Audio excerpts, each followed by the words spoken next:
ग्रहण कराएं। सादर प्रणाम। ॐ अज्ञानतिमिरान्धस्य ज्ञानाञ्जनशलाकया चक्षुरुन्मिलितं येन तस्मै श्रीगुरवे नमः। श्रीचैतन्यमनोभीष्टं स्थापितं येन भूतले स्वयं रूपः कदा मह्यं ददाति स्वपदान्तिकम्।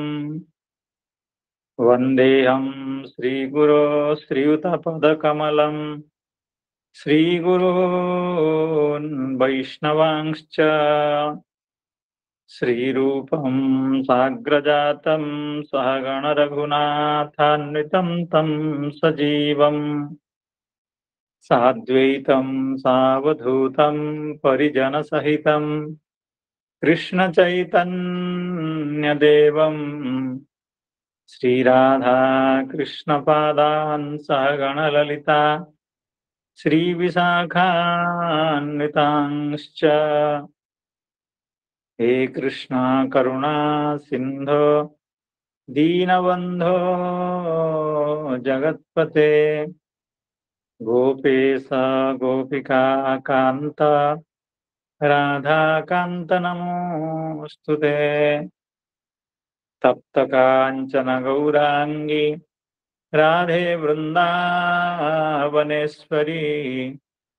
वृषभानुसुते देवी प्रणमामि हरिप्रिये।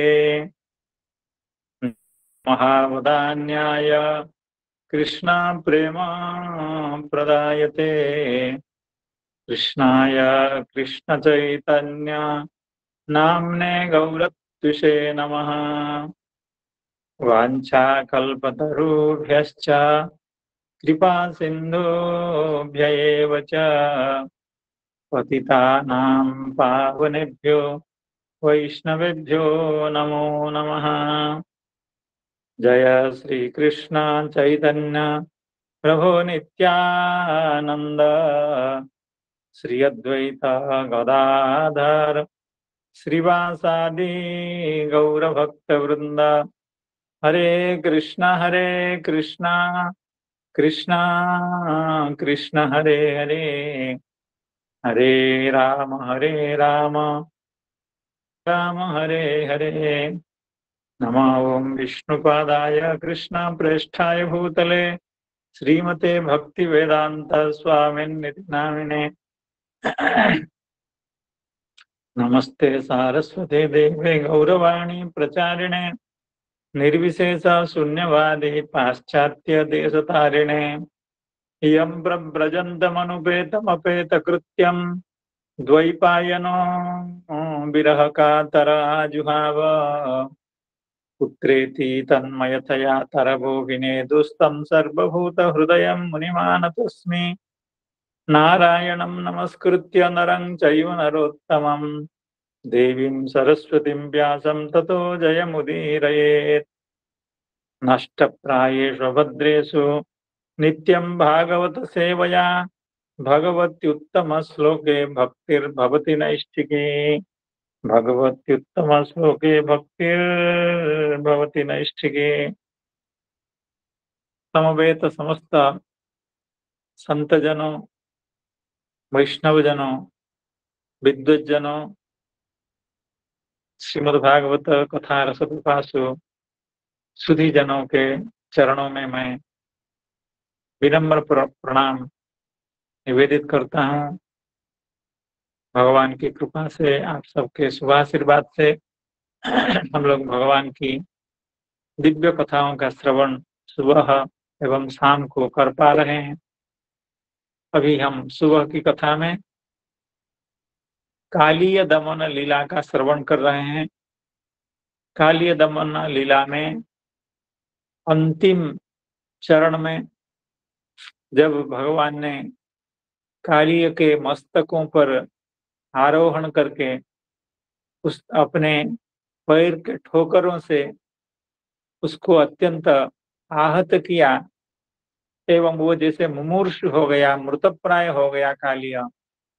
तब कालिय की पत्नियां प्रार्थना कर रही हैं कि हे भगवान, हमारे पति का प्राण आप छोड़ दीजिए, अर्थात इसको जिंदा रहने दीजिए, इसको जीवित रहने दीजिए। तो इस तरह का पद्य जो था, अनुगृह्णीस्व भगवन् प्राणां त्यजति पन्नगः स्त्रीणां नः साधु शोच्यानां पतिः प्राणः प्रदीयताम्। तो इस श्लोक की हम लोग व्याख्या पढ़ेंगे। उससे पहले कल जो 2-3 श्लोक हुए थे उसका एक बार आवृत्ति एवं उसके अनुवाद का पाठ हो, मेरा निवेदन है। जो तैयार हैं वो करें, फिर हम इन श्लोकों का आगे श्लोकों का पाठ शुरू करेंगे। जय जगन्नाथ। त्रिपाठी जी के पास है।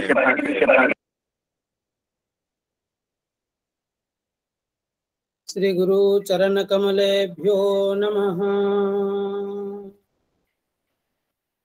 कालिया विषधर गंजन हरि कालिया विषधर गंजन जन रंजन हे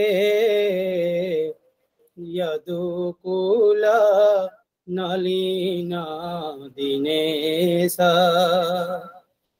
जय जय देव हरे हरि जय जय देव हरे हरि जय जय देव हरे जय जय देव हरे। श्री व्यासपीठ को प्रणाम करता हुआ सभी भक्तों, संत, माताजियों सभी के चरणों में मेरा साष्टांग दंडवत करता हुआ जो आदेश है श्रीमद् भागवत जी की 10वें स्कंद की 16वां अध्याय की 49 और 50वां सोपान पर हम हैं, जिसका पाठ श्री गुरु जी ने कल हमको सुनाए थे, जिसका अनुवाद इस प्रकार है।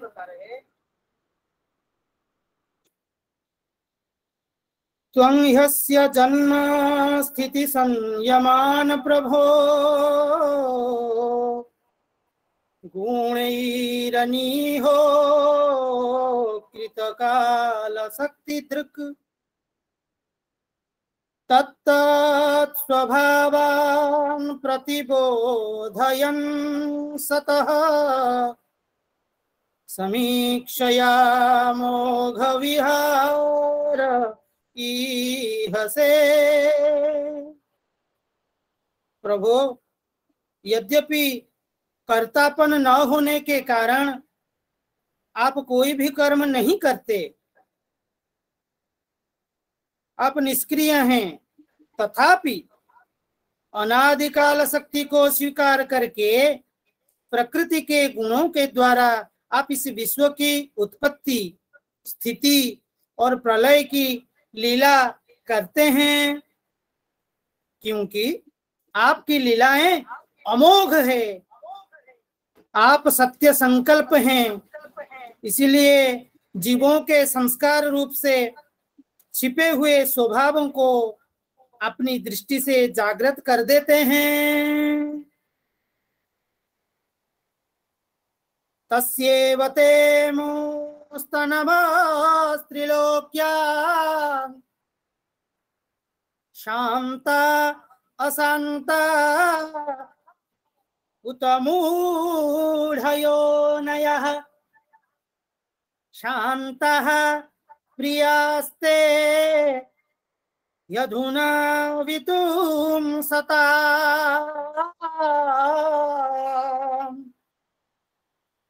धातुश्चते धर्म परीक्षये हता। त्रिलोकी में 3 प्रकार की योनियां हैं, सत्वगुण प्रधान शांत, रजोगुण प्रधान अशांत और तमोगुण प्रधान मूढ़। वे सबकी सब आपकी लीला मूर्तियां हैं।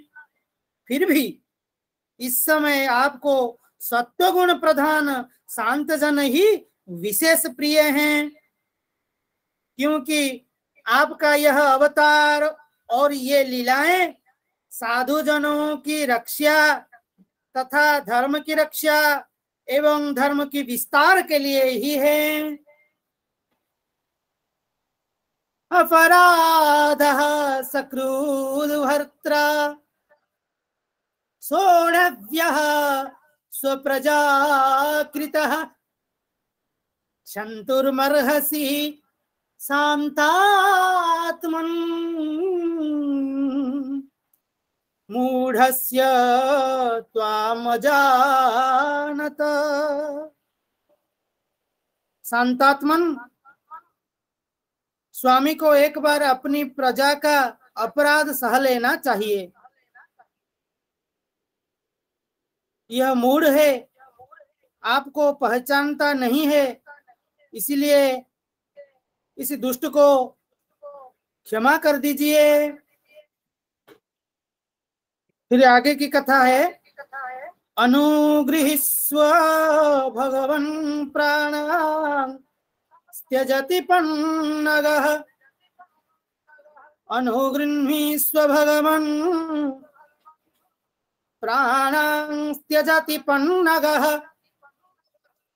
स्त्रीणां नः साधु शौच्यानां पतिः प्राणः प्रदीयता।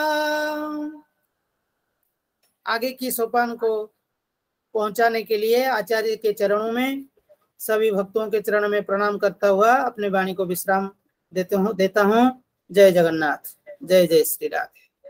देवाशीष जी को भूरी सह बधाई, अभिनंदन, सभी की ओर से कृतज्ञता एवं धन्यवाद।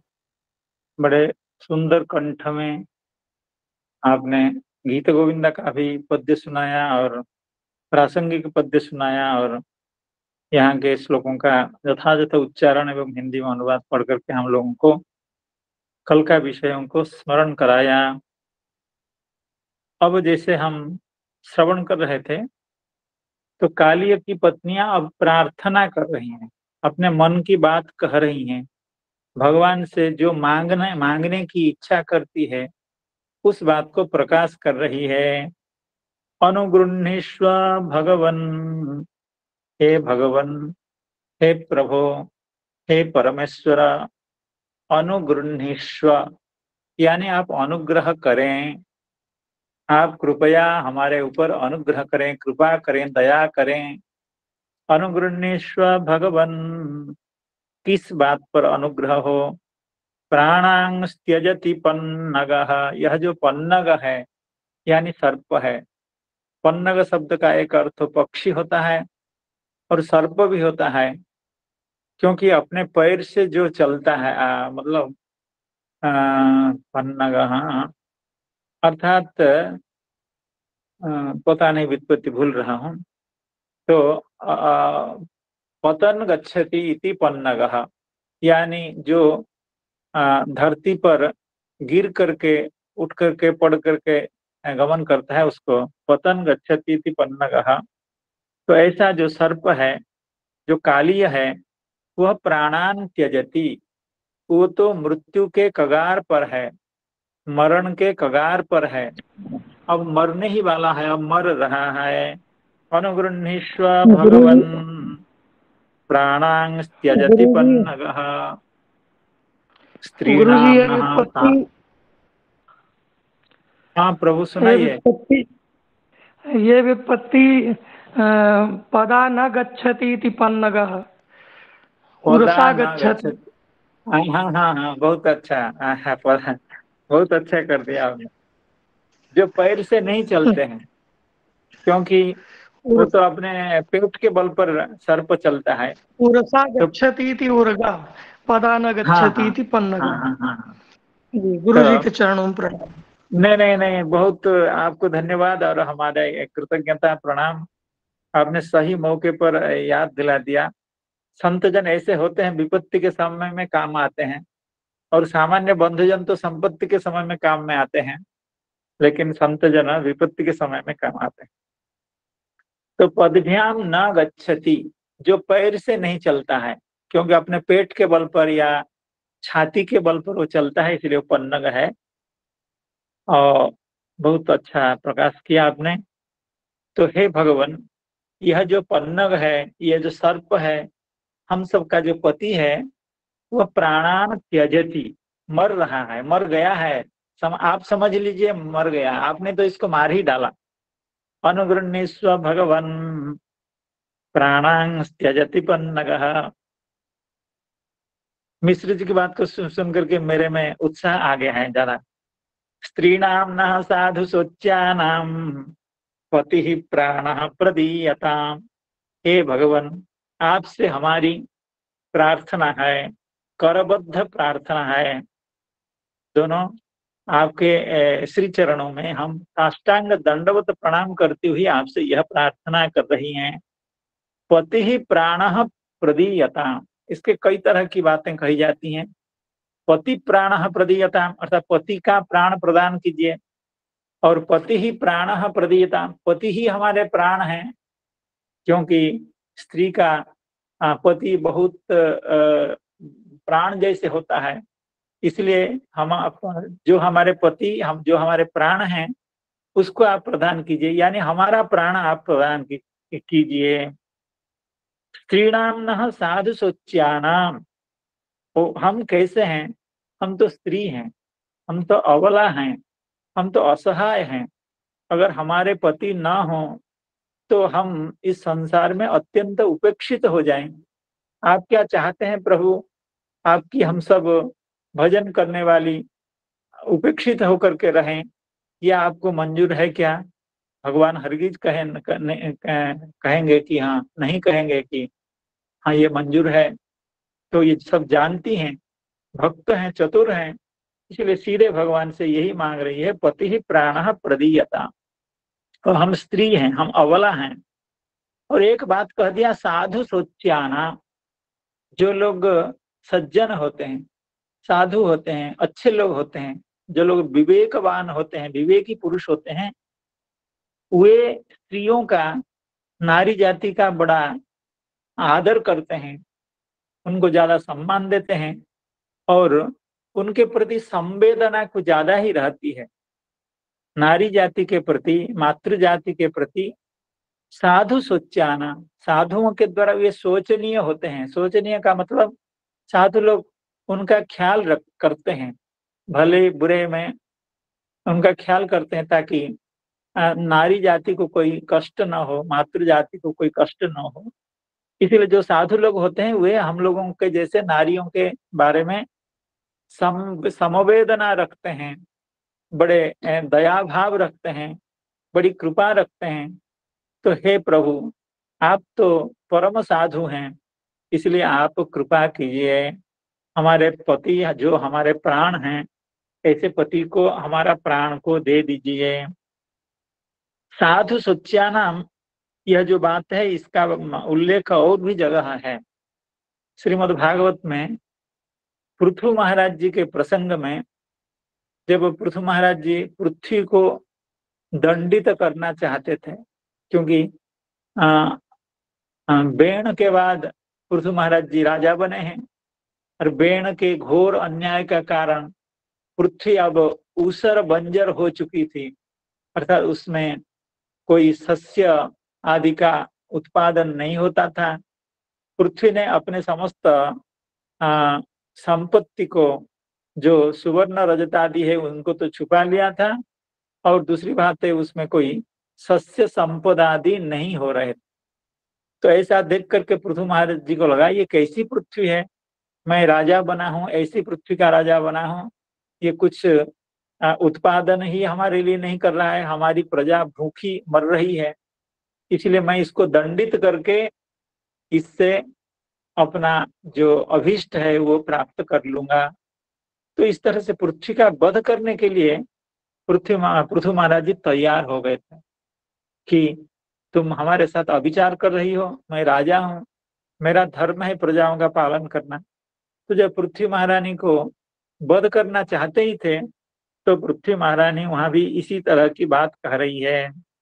प्रहरन्ति न वै स्त्रीषु कृतागस्वपि जन्तवः किमुत त्वद्विधा राजन् करुणा दीनवत्सलाः। प्रहरन्ति न वै स्त्रीषु कृतागस्वपि जन्तवः किमुत त्वद्विधा राजन् करुणा दीनवत्सलाः। पृथ्वी महारानी कह रही है, हे राजन, हे पृथु महाराज, आप तो अत्यंत करुण हैं, आप तो साक्षात भगवान हैं, आप तो दीन वत्सल हैं, आप तो दीनानाथ हैं। हे प्रभु, आप ऐसा क्यों कर रहे हैं?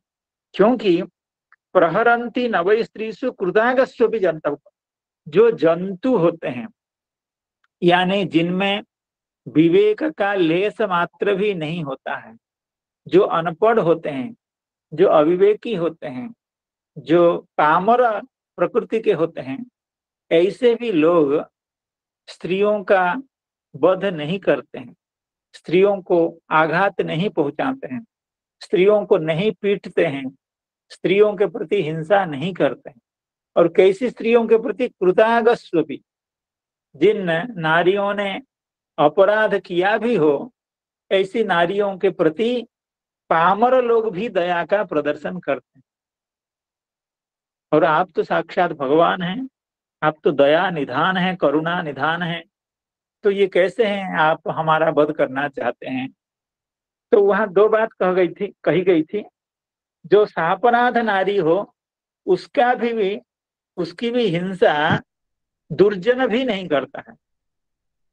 तो मैं तो सापराध नहीं हूं, ये जो इस पृथ्वी में हमारे इस धरातल पर जो फसलें या जो उपजाऊ नहीं हो रहा है, ये मेरे कारण से तो नहीं हो रहा है, ये तो आपके जो पिता हैं या आपके जो पूर्व पुरुष हैं, उनके पाप के कारण, उनके अपराध के कारण मैं आज फल प्रसविनी नहीं हो पा रही, मैं कुछ दे नहीं पा रही हूँ। इसमें मेरा कोई अपराध नहीं है। और दूसरी बात है, आप तो पामर नहीं है, आप तो जंतु नहीं है, आप तो साक्षात भगवान है, तो फिर कैसे आप हमारा वध कर रहे हैं? कहने का मतलब है कि प्राचीन काल से ही, वैदिक काल से ही स्त्री जाति के प्रति, मातृ जाति के प्रति विशेष संवेदना का भाव देखा जाता है, शास्त्रों में, ग्रंथों में, पुराणों में देखा जाता है। तो उसी बात की दुहाई देती हुई, उसी बात को प्रमाण के रूप में उपस्थापित करती हुई नाग की पत्नियां कह रही हैं, स्त्रीणाम नः साधु सोच्या नाम, हम तो साधु सोच्य हैं, अर्थात जो लोग साधु होते हैं वे हमारी चिंता करते हैं, नारी जाति की चिंता करते हैं। इसलिए हे प्रभु, आप भी हमारे ऊपर कृपा कीजिए। अनुगृह्णीष्व भगवन् प्राणां त्यजति पन्नगः स्त्रीणां नः साधु सोच्यानां पतिः प्राणः प्रदीयताम्। अब इस पर श्रीधर स्वामी बात कर रहे हैं, एवं च तब अप्रियाचरणादि अपराध, नहीं, इस पर नहीं है श्रीधर स्वामी पाद की कोई व्याख्या नहीं है। हमारे चक्रवर्ती पाद जरूर इस पर कुछ कह रहे हैं।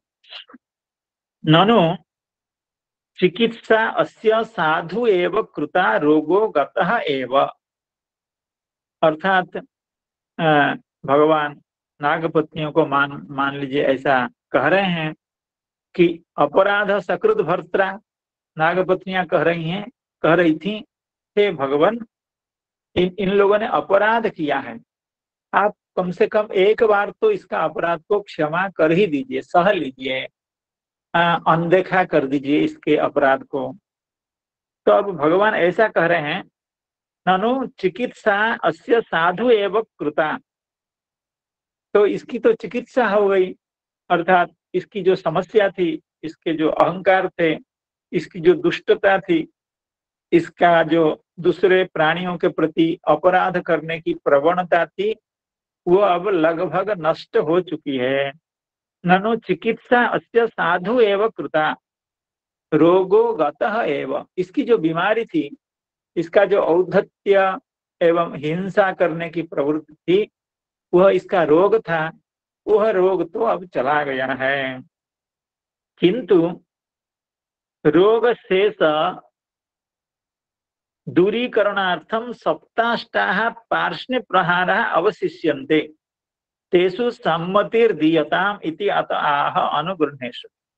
चक्रवर्ती पाद बड़े अच्छे रसिक ढंग से इसकी व्याख्या कर रहे हैं कि हे नागपत्नियां, आप सब तो हमारी भक्ता हैं, हम हमारा भजन करने वाली हैं। मैं आप लोगों से एक अनुमति लेना चाहता हूं। क्या अनुमति? ना, इसकी जो बीमारी थी, इसका जो रोग था, वो लगभग वो रोग समाप्त हो चुका है, वो रोग मुक्त हो चुका है। अब थोड़ा बहुत जो रोग बाकी है उसको भी मैं दूर करना चाहता हूँ। रोग के जो जड़ है उससे भी इसको मुक्त करना चाहता हूँ। इसलिए आप लोग उसमें थोड़ा सा सहमति दीजिए, उसको सह लीजिए, क्योंकि दवाई जो होती है वो कड़ी होती है, कड़वी होती है, तो आप उसको सहन कर लीजिए। कैसी दवाई?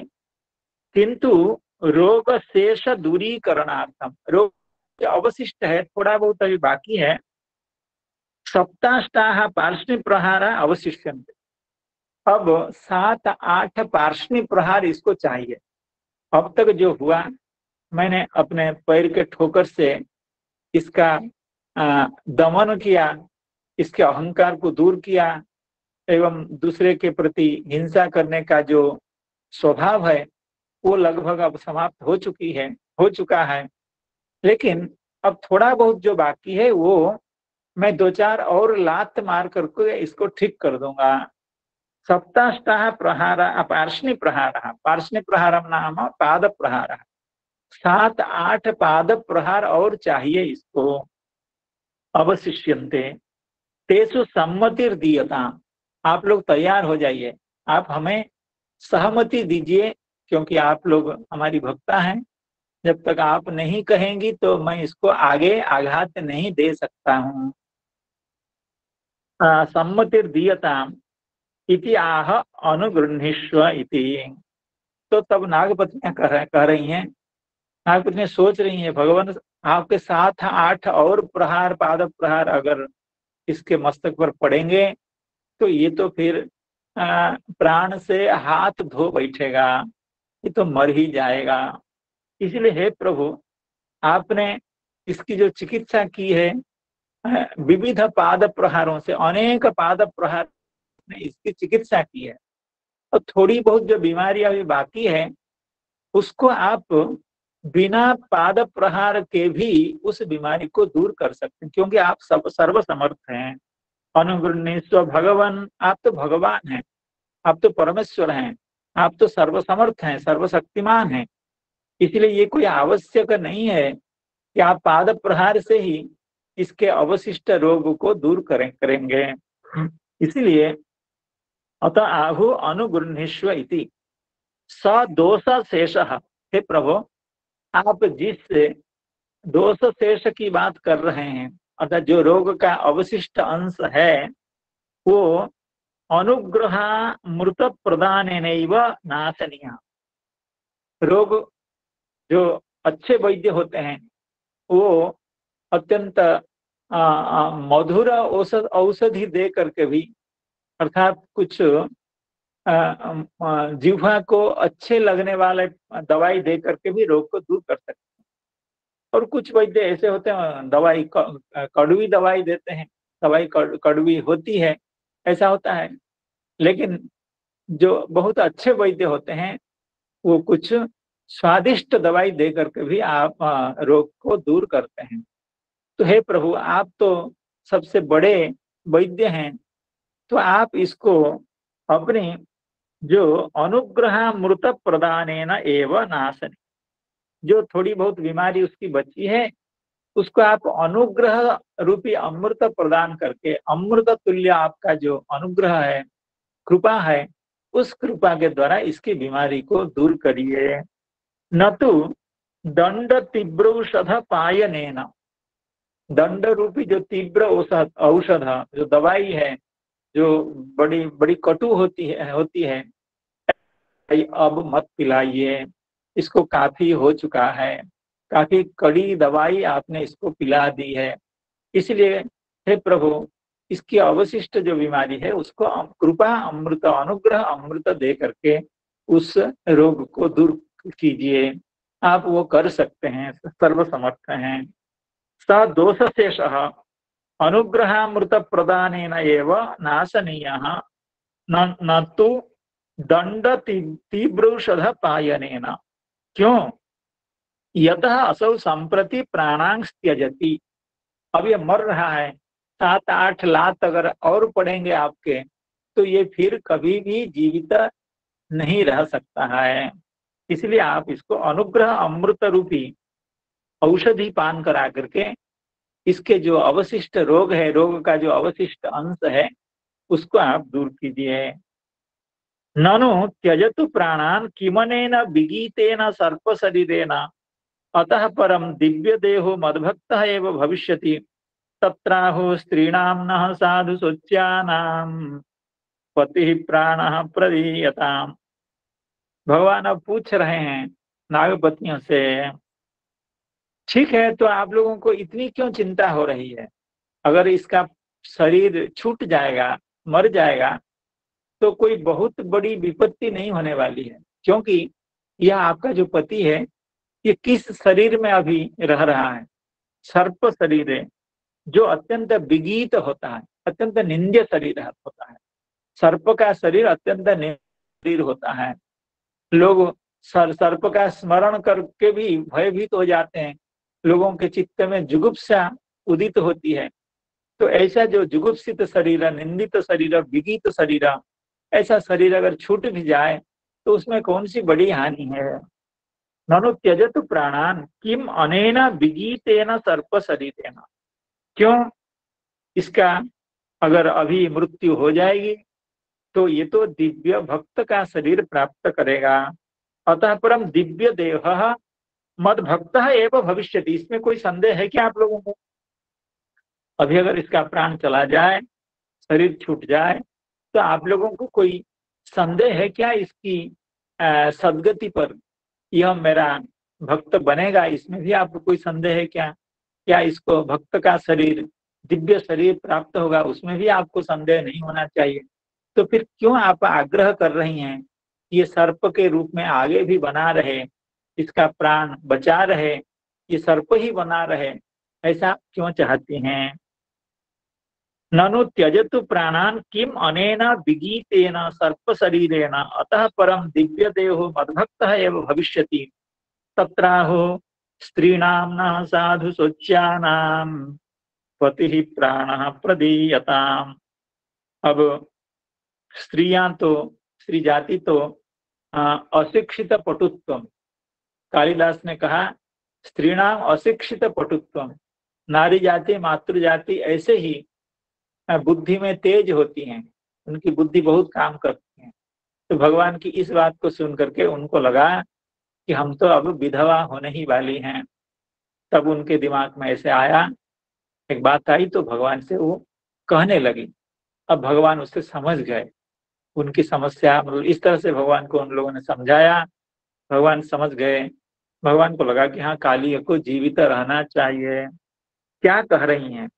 स्त्रीणाम न साधु सत्यानाम, तो नागपत्नियां कह रही हैं सुंदरीणाम अस्माकं वैधव्य सती कश्चित अन्य पापिष्ठः सर्पः बलात् कामयिता भविष्यति।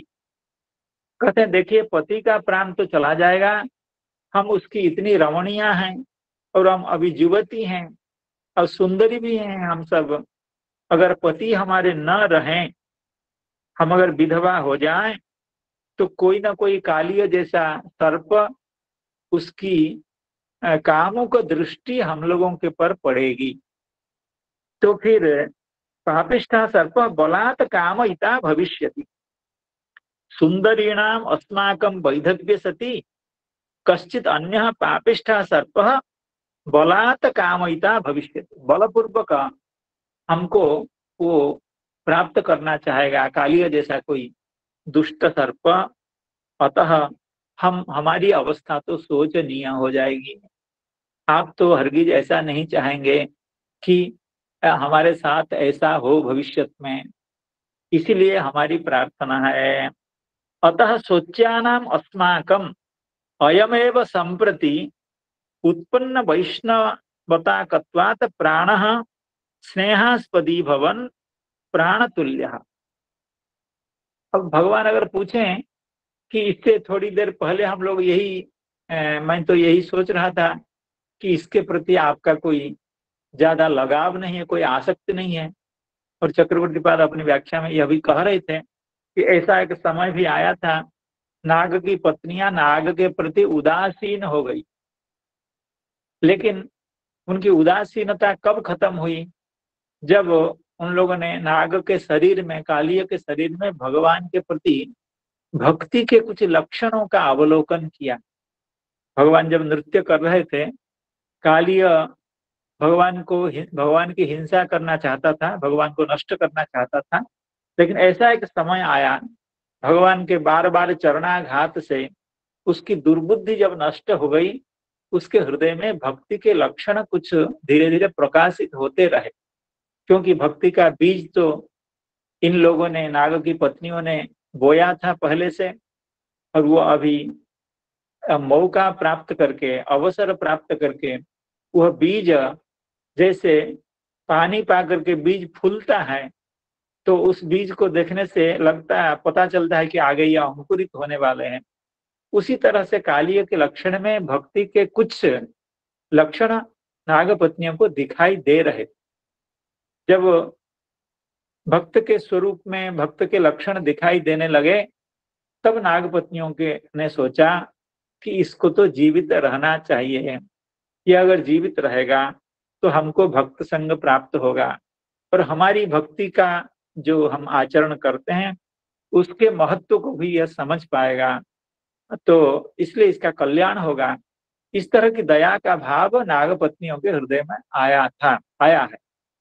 पहले तो औदासीन्य था, उसके बाद उनके कालिय के प्रति उनके हृदय में प्रीति भाव भी उत्पन्न हो गया था। तो उसी भाव को प्रकाशित करते हुए नागपत्नियां कह रही हैं, संप्रति उत्पन्न वैष्णवता कत्वात्। अब तो हे प्रभु, आप जैसे समझ रहे हैं वैसे नहीं है कालिय, वैसा दुष्ट नहीं है जितना पहले था। अब तो आपके प्रति इसके हृदय में भक्ति का भाव संचरित भी होने लगा है। इसीलिए उत्पन्न वैष्णवता कत्वात्, इसके शरीर में, इसके चित्त में, इसके आशय में वैष्णवता का लक्षण दिखाई देने लगे हैं। इसलिए यह हमारा प्राण है, यानी पति प्राण यानी स्नेहास्पदी भवन। क्योंकि ये भक्त हो चुका है, भक्त के लक्षण दिखाई देने लगे हैं, इसलिए हमारी प्रीति का तो यह अभी आस्पद बन गया है। अर्थात अब हम इससे प्रेम भी करने लगी हैं। पहले तो उदासीन थी, अब लेकिन इसके प्रति प्रीति उत्पन्न हो गई है। इसीलिए ये हमारा प्राण तुल्य है।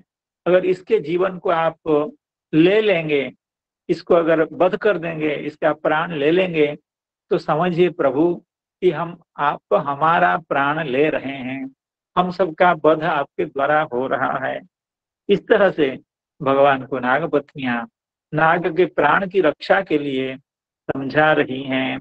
अनुगृह्णीष्व भगवन् प्राणां त्यजति पन्नगः स्त्रीणां नः साधु शोच्यानां पतिः प्राणः प्रदीयताम् विधेहि ते किंकरीणाम् अनुष्ठेयं तवाज्ञया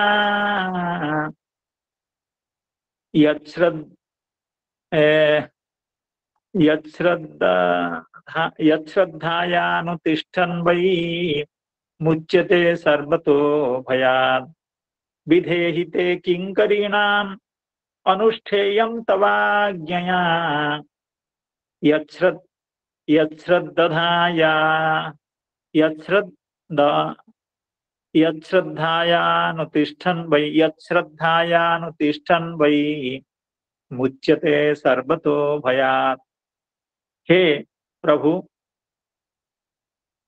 किंकरीणाम अनुष्ठेयम विधेहि, हम आपसे यह प्रार्थना तो कर रही हैं और आप हमारी प्रार्थना को अवश्य पूर्ण करेंगे, ये हमें संपूर्ण विश्वास है।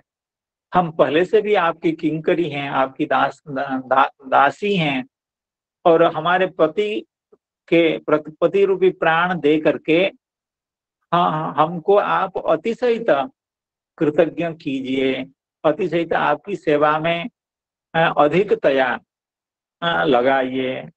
विधेहिते किंकरीणाम अनुष्ठेयम तवाज्ञया, हे प्रभु तवाज्ञया किंकरीणाम अनुष्ठेयम विधेहि, हम आपके किंकरी हैं, आपकी दासियां हैं, अब हमें क्या करना चाहिए वैसी आज्ञा दीजिए।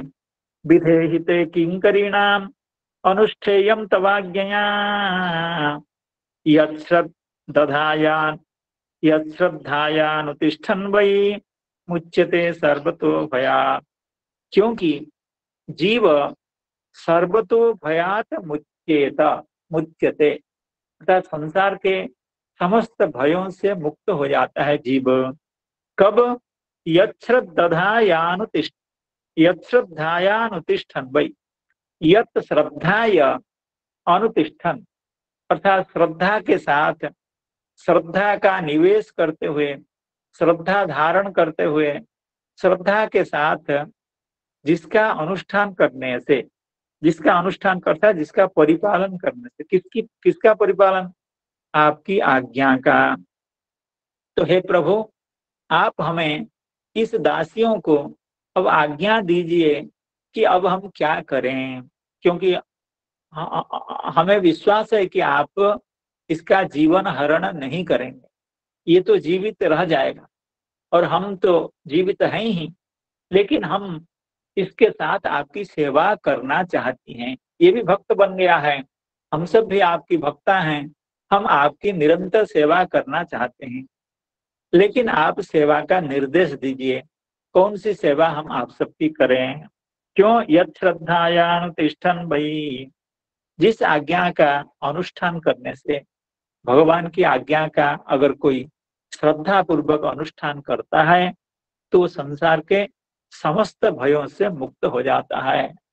कोई भय उसको, न इहलौकिक भय, न पारलौकिक भय, न यम से भय, न किसी से भय उसको होता है। भगवान की बात को कोई अगर श्रद्धा पूर्वक मानता है, उसको अनुसरण करता है, उसका अनुष्ठान करता है, वह तो समस्त भय से मुक्त हो जाता है।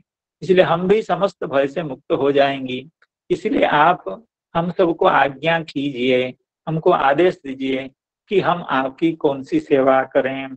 विधेहि ते किंकरीणाम अनुष्ठेयम तवाज्ञया यच्छ्रद्धायानुतिष्ठन् वै मुच्यते सर्वतो भयात्।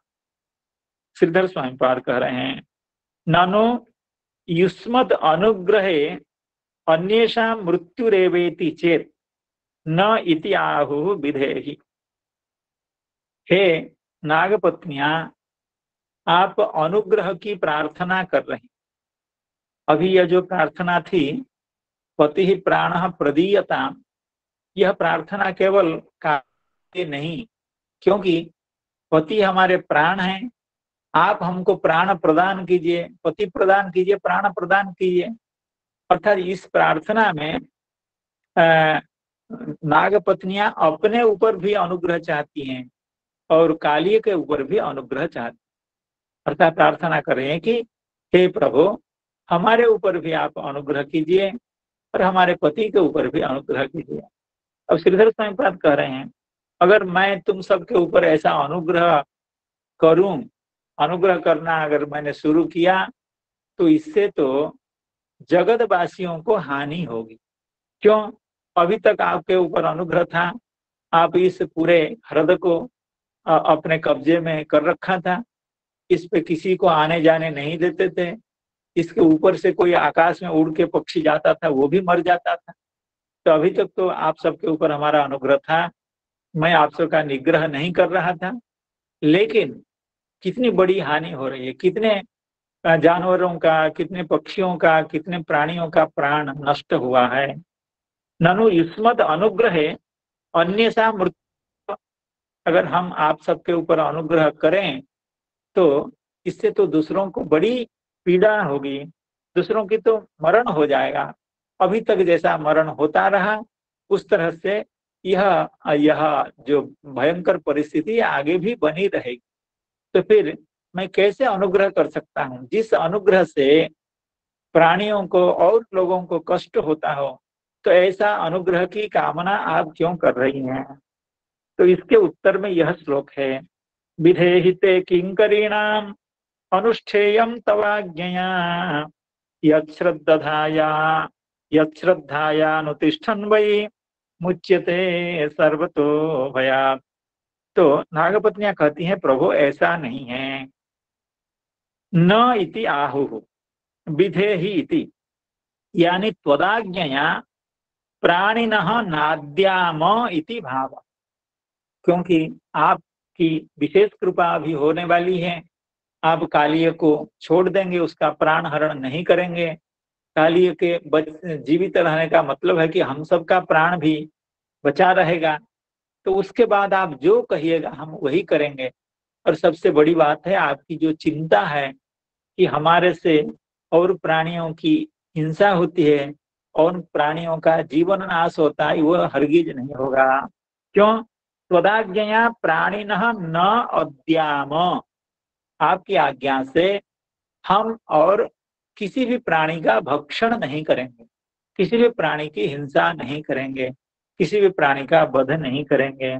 इसलिए प्रभु हमारे ऊपर कृपा करने से ऐसा नहीं कि और लोगों के ऊपर कोई विपत्ति आ जाएगी, हमारे ऊपर कृपा करने से भी किसी को हानि नहीं होने वाली है, क्योंकि हम आगे किसी के प्रति हिंसा नहीं करने वाली हैं, या यह कालिय भी आगे चल करके किसी के प्रति हिंसा नहीं करेगा, यह हमको समझ में आ रहा है। विधेहिते किंकरीणाम अनुष्ठेयम तवाज्ञया, इस पर श्री चक्रवर्ती पाद कह रहे हैं, तब तु अयम युष्मभ्यम पतिर्दत्त एव, नहीं भवतु युष्मभ्यम पतिर्दत्त एव। इस श्लोक की भूमिका चक्रवर्ती पाद दूसरी तरह से बना रहे हैं। चक्रवर्ती पाद कह रहे हैं, ठीक है, आप लोगों की अगर इतनी अभिलाषा है, इतनी कामना है कि कालिय को जीवित रहना चाहिए और उससे आप लोगों का कल्याण होगा, तो ठीक है, क्योंकि आप लोग हमारी भक्ता हैं, इसलिए तद भवतु अयम युष्मभ्यम पति दत्तः एव, आप लोगों का यह जो पति, उस पति को मैंने आप लोगों को दे दिया, यानी उसका प्राण हमने रहने दिया, इसका वध मैं नहीं करूंगा आगे। भवतु अयम युष्मभ्यम पति दत्त एव किंतु यत मया आदिश्यते तत्कर्तव्यम। जब भगवान भक्त चतुर होते हैं, भगवान तो परम चतुर हैं, तो नागपत्नियां एक युक्ति दे करके भगवान को कृपालु बना दिया, भगवान के चित्त में कृपा का संचार करवा लिया कि अगर कालिय नष्ट हो गया तो कोई दूसरा सर्प आकर के हम सबको अपना भोग का विषय बनाना चाहेगा, इसलिए आप कालिय के प्राण बचा लीजिए।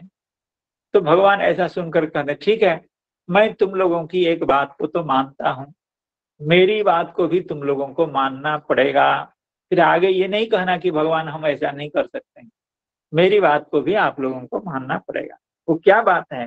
भवतु अयम युष्मभ्यम पति दत्त एव, आप समझ लीजिए कि आपको पति की प्राप्ति हो गई, यानी मैं कालिय का प्राण नहीं लेने वाला हूँ। किंतु यत मया आदिश्यते तत्कर्तव्य, मैं जो कह रहा हूँ वैसा आप जरूर कीजिए, तो आपको करना चाहिए, आपको करना पड़ेगा। तत्र ससंभ्रमम अवश्यमेव इति आहुः विधेयी, अत्यंत कातर के साथ, अत्यंत भय के साथ, अत्यंत प्रेम के साथ ये अपनी सहमति, अपनी इच्छा, अपनी सहमति दे रही हैं। अवश्य भगवान, आप जो कहेंगे हम उसका अनुष्ठान अवश्य करेंगे, उसका परिपालन हम अवश्य करेंगे। विधेहि ते किंकरीणाम अनुष्ठेयं तवाज्ञया यच्छ्रद्धधाया यच्छ्रद्धायानुतिष्ठन् वै मुच्यते सर्वतो भयात् तच्च इतः स्थानात् अन्यत्र शीघ्रं यात इति अग्रे व्यक्ति भविष्य। अब भगवान की क्या है, कालिय की पत्नियों के लिए या कालिय के लिए होते हैं कि मेरी यह आज्ञा है, आप यहाँ से तुरंत भाग जाओ, हाँ इस जगह को छोड़ करके कहीं और चले जाओ। यह बात अभी तो नहीं आई है, अभी जो बातचीत चल रही है इसके बाद में भगवान कहेंगे नात्रस्थेयम तो या सर्प समुद्रम या ही माचिरम। माचिरम यानी जल्दी, अभी आप लोग यहाँ से भागो, यहाँ से अन्यत्र चले जाओ। क्यों? स्वज्ञात्यपत्य दाराढ्यो गोद्रुभिर्भुज्यताम नदी। आप अपने जितने बाल बच्चे हैं, संसार है, सबको उठा करके यथाशीघ्र यहाँ से जाओ। सुंदर, इतना विस्तृत, इतना निर्मल हृदय है, इसमें हम सब आनंद करना चाहते हैं। जितनी हमारी गायें हैं, जितने हमारे बछड़े हैं, जितने हमारे सखागण हैं, जितने ब्रजवासी हैं, वे सुखपूर्वक इस हृदय का लाभ प्राप्त कर पाएंगे, यहाँ विहार कर पाएंगे। यहाँ के आसपास के जो पेड़ पौधे हैं उसमें अच्छे अच्छे फल लगेंगे और इस यमुना जल के हृदय में वे स्नान पान आदि कर सकेंगे, विहार कर सकेंगे। इसलिए आप लोग यहाँ से शीघ्र जाइए। तब यह आज्ञा भगवान आगे देने वाले हैं और इस आज्ञा को भी सब नागपत्नियां एवं कालिय पालन करने वाले हैं। इसलिए ये सब कह रही हैं विधेहि ते किंकरीणामिति श्री बादरायणी रुवाच, यानी श्री शुक उवाच इत्थं स नागपत्नीभिर्भगवान् समभिष्टुतः। इत्थं स नागपत्नीभिर्भगवान् समभिष्टुतः मूर्छितं भग्नशिरसं विससर्जाङ्घ्रिकुट्टनैः। इत्थं स नागपत्नीभिर्भगवान् समभिष्टुतः मूर्छितं भग्नशिरसं विससर्जाङ्घ्रिकुट्टनैः। श्री शुक उवाच, श्री सुखदेव गोस्वामी परीक्षित जी महाराज जी को नागपत्नियों की अवस्था, नाग एवं कालिय की जो स्थिति उसका वर्णन कर रहे हैं। तो नागपत्नी भी भगवान समभिष्टुतः, स्तुतः अभिष्टुतः समभिष्टुतः, अर्थात भगवान की स्तुति नागपत्नियों ने बहुत अच्छे ढंग से किया। भगवान बड़े प्रीत हो गए, परम प्रीत हो गए। भक्त की स्तुति से भगवान प्रीत होते ही हैं। तो इससे पता भी चलता है कि नागपत्नियां सही अर्थ में भगवान की पहले से ही भक्त हैं। अभी कोई प्रयोजन वशतः या डर से या कालिय को बचाने के लिए भगवान की स्तुति कर रही है, ऐसा नहीं है, पहले से ही भक्ता हैं। इत्थं स नागपत्नीभिः भगवान समभिष्टुतः, जो स भगवान तादृशः भगवान अर्थात श्री कृष्ण भगवान समभिष्टुतः, अति सुंदर रूप से बड़े अच्छे ढंग से अभिष्टुत हुए हैं। मूर्छितम भयस्य भग्न शिरसम विससर्जांघ्रि कुट्टनैः। एवं भगवान ने क्या किया? न मूर्छितम विससर्ज, मूर्छित हो गया था, मृत प्राय हो गया था, मरणासन्न हो गया, आसन्न मरण हो गया था, मुमूर्षु था जो कालिय, उसको भगवान ने छोड़ दिया। छोड़ दिया कैसे छोड़ा? श्री चक्रवर्ती पाद कहेंगे। और वो मूर्छित क्यों हो गया था? भग्न शिरसम, उसके सिर, उसके फण वो सब टूट फूट चुके थे। भगवान के पैर के आघात से उसको बहुत बड़ी पीड़ा हो रही थी, उसके सिर सब फट गए थे, खून प्रवाहित हो रहे थे, रक्त बह रहे थे। कैसे? अंघ्रि कुट्टने ही भग्न शिरसम, अंघ्रि का यानी भगवान अपने चरण कमल से उसको कूट रहे थे। जैसे उदुखल में धान को या सस्य को कूटा जाता है, एक बड़े कहीं पत्थर से हो या कहीं काठ से हो, लकड़ी से हो, बड़े बड़े वजनदार लकड़ी से उसको बार बार कूटा जाता है, उससे वो धान, वो छिलके उसके निकल जाते हैं, सस्य अन्य सस्य के भी छिलके निकल जाते हैं। उसी तरह से ये कुट्टन हो रहा था, भगवान के पाद प्रहार कुट्टन जैसा। तो उससे क्या हुआ, कालिय के जो मस्तक के फण थे, तो वो सब फण तितर बितर हो गए, टूट फूट गए, उसमें से रक्त प्रवाहित होने लगे, खून बहने लगे। इत्थं स नागपत्नीभिर् भगवान समभिष्टुतः मूर्छितं भय भग्न शिरसम विससर्जांघ्रिकुट्टनैः। तो अंघ्रिकुट्टनैः भग्न शिरसम अतएव मूर्छितम। अंघ्रिकुट्टन के द्वारा वो भग्न शिरस हो चुका था, इसलिए मूर्छित हो चुका। दया आई नागपत्नियों की प्रार्थना को सुन करके, इसलिए भगवान उसको छोड़ दिए। आगे दंडित करने से बाज आए, यानी उसको अब दंडित नहीं किए। इत्थम स नागपत्नी थी, इस पर श्रीधर स्वामी पाद की कोई ऐसी व्याख्या नहीं है। तो इत्थम स नागपत्नी, सह, ये सह शब्द जो है तत्शब्द का रूप है। इसको वैष्णव तोषणीकार श्री जीव गोस्वामी पाद इसके बारे में कुछ कह रहे हैं। स ही अतिमात्र प्रीत, स शब्द से, स शब्द की व्याख्या करते हुए जीव गोस्वामी पाद कह रहे हैं अतिमात्र प्रीत, भगवान अत्यंत खुश हो चुके थे नागपत्नियों के ऊपर, उनकी प्रार्थना सुन करके। श्री वृंदावन स्वच्छंद क्रीड़ा सुख रसिको वा, स शब्द का अर्थ ये भी हो सकता है श्री वृंदावन में स्वच्छंद क्रीड़ा करने वाले, क्योंकि भगवान को अब लगा कि हमारे इस इलाके में, यह जो हृदय है, इस हृदय के इलाके में हम लोग पहले से बसते थे, दूर दूर से आते नहीं थे क्योंकि गुरुजनों ने बारण कर रखा था। लेकिन अब ऐसा नहीं होगा, अब तो रोज यहाँ आकर के स्नान करेंगे। तो इससे जो वृंदावन की स्वच्छंद क्रीड़ा है, क्रीड़ा सुख है, वो आगे बढ़ने वाला है, सुख बहुत बढ़ने वाला है, सुख की वृद्धि होने वाली है। इसलिए स शब्द का अर्थ यह भी हो सकता है अतिमात्र प्रीतः या श्री वृंदावन स्वच्छंद क्रीड़ा सुख रसिको वा यदवा परम पर दुख कातरो भगवान श्री कृष्ण। स शब्द का यह भी अर्थ हो सकता है भगवान भक्त दुख कातर, पर दुख कातर। तो नागपत्नियों के दुख के कारण उनकी स्तुति को सुनकर के भगवान अत्यंत दयार्द्र चित्त हो गए, इसीलिए स शब्द का यह भी एक अर्थ हो सकता है। इत्थम स नागपत्नीभिर् भगवान समभिष्टुतः मूर्छितं भग्न शिरसम विससर्जांघ्रि कुट्टनैः। इस पर हमारे चक्रवर्ती पाद कह रहे हैं, टीका लंबी तो नहीं है, छोटी सी है। अंघ्रिभ्याम कुट्टनैः प्रहारैः, आप पैरों से, दोनों पैरों से जो कुट्टन हुआ, कुट्टन शब्द का अर्थ प्रहार यानी आघात।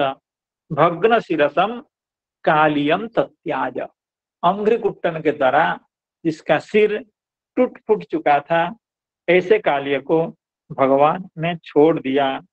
छोड़ दिया का क्या मतलब हुआ, तत्शीर्षेभ्यः सहसैव अवप्लुत्य तदग्रे तस्थौ इत्यर्थ।